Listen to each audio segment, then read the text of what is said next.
సభాధ్యక్షులు మన అర్జున్ రావు గారికి, బ్లాక్ కాంగ్రెస్ అధ్యక్షులకు, అదేవిధంగా మా ముఖ్య అతిథి మెదక్ పార్లమెంటు ప్రచారంలో భాగంగా ఇక్కడ ఇన్ఛార్జ్ మంత్రివర్యులు మా అక్క కొండా సురేఖ గారికి, అదేవిధంగా నన్ను ఎప్పుడు నాకు గౌరవం ఇచ్చి హనుమంతుడు ఎట్లయితే గౌరవం ఇస్తాడో నన్ను ఎప్పుడు తమ్ముడు నేను గెలిపించుకొని వస్తాను, నీకేం భయపడకు అని చెప్పి ఒక మానవతావాది, ఒక సేవా గుణం ఉన్న వ్యక్తి మైనంపల్లి హనుమంతన్న గారికి, అదేవిధంగా మా ఎమ్మెల్యే డాక్టర్ ఇక్కడ మెదక్ 7 సెగ్మెంట్లలో ఒక్కొక్క సీటు మెదక్ నుంచి గెలిచిన వ్యక్తి డాక్టర్ మైనంపల్లి రోహిత్ గారికి, అదేవిధంగా మా డిసిసి ప్రెసిడెంట్ అంజనేయ గౌడన్న గారికి, మా మున్సిపల్ చైర్మన్ చంద్రపాలన్న గారికి, అదేవిధంగా పట్టణ అధ్యక్షులు డాక్టర్ అంజనేయ గౌడన్న గారికి, ప్రతి ఒక్క మండల పార్టీ అధ్యక్షులకు, అదేవిధంగా బ్లాక్ కాంగ్రెస్ అధ్యక్షులకు,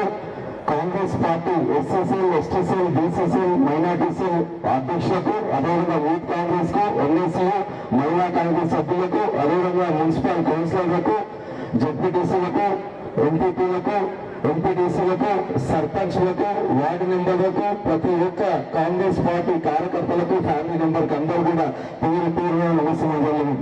అదేవిధంగా గత 3 గంటల ముందు నుంచి 6 గంటల స్టార్ట్ 3 గంటల ముందు నుంచి కూడా ముఖ్య కార్యకర్తల సమావేశం పెట్టి మెదక్ పార్లమెంట్ లో ఎంపీ అభ్యర్థి నన్ను గెలిపేయడానికి మీ అందరూ కూడా కష్టపడి బూత్ వైజ్ గా పనిచేసిన ప్రతి ఒక్క కార్యకర్తలకు అందరూ కూడా పేరు పేరున పాదాభివందనాలు తెలియజేస్తున్నా.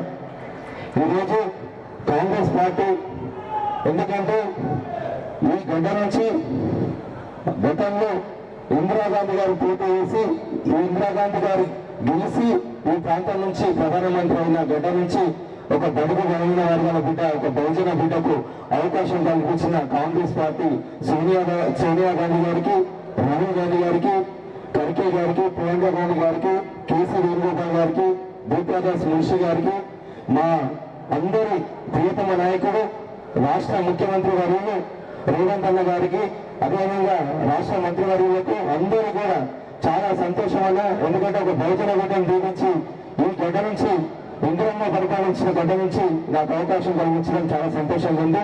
ఈరోజు దేశంలో మోడీ గారి ప్రభుత్వం ఉండి, అదేవిధంగా రాష్ట్రంలో కేసీఆర్ ప్రభుత్వం ఉండే 10 ఏళ్ళు. ఈ 10 ఏళ్లలో మీరు చేసింది చెప్పండి. మేము గతంలో ఉన్నప్పుడు కాంగ్రెస్ పార్టీ చేసింది చెప్తాం. ఏం చేసింది కాంగ్రెస్ పార్టీ, ఏం చేసిందని చెప్తారు. కాంగ్రెస్ పార్టీ చేసి చెప్తానంటే ఎన్నినే చెప్పాలా. కాంగ్రెస్ పార్టీ ఈ ప్రాంతంలో ప్రధానమంత్రి ఉన్నప్పుడు, ఇందిరాగాంధీ గారు ఉన్నప్పుడు ఈ ప్రాంతంలో ఎస్టీలను అడగండి, ఎస్సీలను అడగండి, బీసీలను అడగండి, మైనార్టీలను అడగండి, అందరికీ అసైన్మెంట్ భూములు ఆయన పట్ట భూమి ఇచ్చిన పార్టీ కాంగ్రెస్ పార్టీ ఇందిరాగాంధీ గారు అని తెలియజేస్తున్నాం. ఏ ఊరికన్నా ఉండి తెలంగాణ రాష్ట్రంలో ఏ గ్రామానికైనా ఉండి, ఏ పట్టణానికైనా ఉండి గతంలో ఇల్లు ఇచ్చిన పార్టీ కాంగ్రెస్ పార్టీ, ఇంద్రమ్మ ఇల్లు ఇచ్చిన పార్టీ కాంగ్రెస్ పార్టీ అని తెలియజేస్తున్నాం. అదేవిధంగా ఈ ప్రాంతంలో ఇండస్ట్రీ తీసుకొచ్చి బీడీఎల్ కంపెనీ, బిహెచ్ఎల్, అదేవిధంగా ఎగ్రిసైట్ ఇలాంటి గవర్నమెంట్ సెక్టార్ కంపెనీలు తీసుకొచ్చిన పార్టీ కాంగ్రెస్ పార్టీ అంటున్నాం. ఈ మెదక్లో కూడా గతంలో రాజశేఖర రెడ్డి గారు ముఖ్యమంత్రి ఉన్నప్పుడు సంగారెడ్డిలో ఐఐటి ఇచ్చిన పార్టీ కాంగ్రెస్ పార్టీ అంటున్నాం. అంటే కాంగ్రెస్ పార్టీ సమానత్వం ఇచ్చే పార్టీ. గతంలో ప్రభుత్వంలో ఇప్పుడు కూడా ఈ రాష్ట్రంలో ప్రభుత్వం, మన ప్రభుత్వం, ప్రజాప్రభుత్వం, ప్రజాపాలన ప్రభుత్వం, ఇందిరమ్మ ప్రభుత్వం, ముఖ్యంగా చిత్తశుద్ధున్న నాయకుడు, బడుగు బలమైన వర్గాల మీద చిత్తశుద్ధున్న నాయకుడు రేవంత్ అన్న ప్రభుత్వం నడుస్తుంది. ఈరోజు 6 గ్యారెంటీలు ప్రభుత్వం వచ్చినాక 6 గ్యారెంటీలు ఇస్తామని చెప్పినాం. 6 గ్యారెంటీలు కూడా 5 గ్యారెంటీలు ఇచ్చే పార్టీ కాంగ్రెస్ పార్టీ. ఈరోజు 6వ గ్యారెంటీ కూడా ఇస్తామని చెప్తున్నాం. ఎట్లయితే ఆర్టీసీ బస్సులో ప్రయాణం చేసే అక్క చెల్లెళ్ళకి చెప్పండి, ఉచిత ప్రయాణం చేస్తున్నామా లేదా, రోజుకి ట్రాన్స్పోర్ట్ నెలకు ఒక 2,000 రూపాయలు ఖర్చు అవుతాయి ఒక కుటుంబానికి, ఉచితంగా ఇస్తున్నామా లేదా అని చెప్పండి. అదేవిధంగా జీరో కరెంటు బిల్లు 2,000 యూనిట్ల కరెంటు బిల్లు ఇస్తున్నామా లేదా చెప్పండి, ఉచితంగా ఇస్తున్నామా లేదా. సబ్సిడీ గ్యాస్ సిలిండర్ గతంలో అయినా సరే మీరు గుర్తుంచుకోండి. కాంగ్రెస్ పార్టీ దీపం పథకం కింద మన్మోహన్ సింగ్ గారు ఉన్నప్పుడు దీపం పథకం కింద తీసుకొచ్చి గ్యాస్ సిలిండర్ ఇచ్చిన పార్టీ కాంగ్రెస్ పార్టీ అని చెప్తున్నాం. ఈరోజు సబ్సిడీలు ఇచ్చేది కూడా సిలిండర్ కు కూడా 500 సబ్సిడీ ఇచ్చే పార్టీ కాంగ్రెస్ పార్టీ అని చెప్తున్నాం.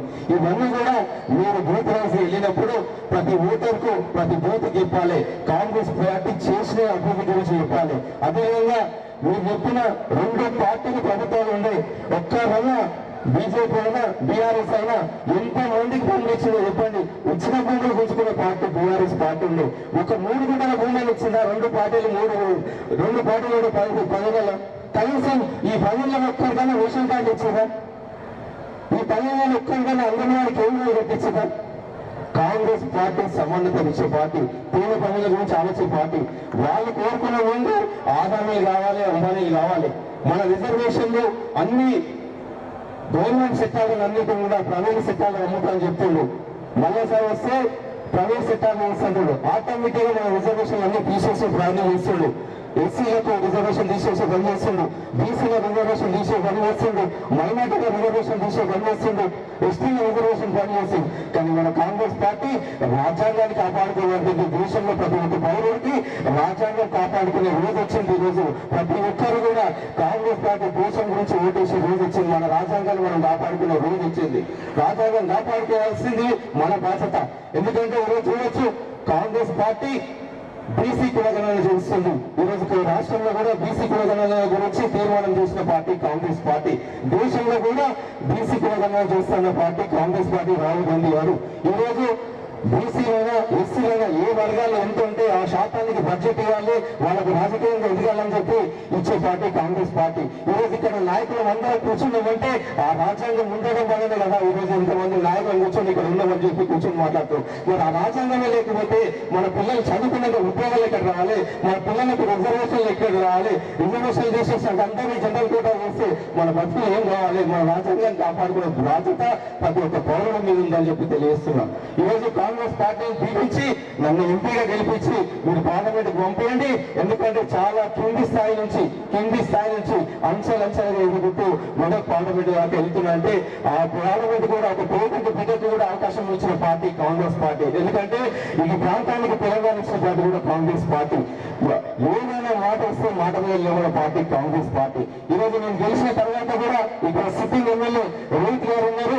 నేను కూడా ఎంపీ అయినాక కేంద్రం నుంచి వచ్చే నిధులు రాష్ట్రం నుంచి వచ్చే నిధులు తీసుకొచ్చి ఈ ప్రాంతాన్ని అభివృద్ధి చేసే బాధ్యత తీసుకుంటామని తెలియజేస్తున్నా.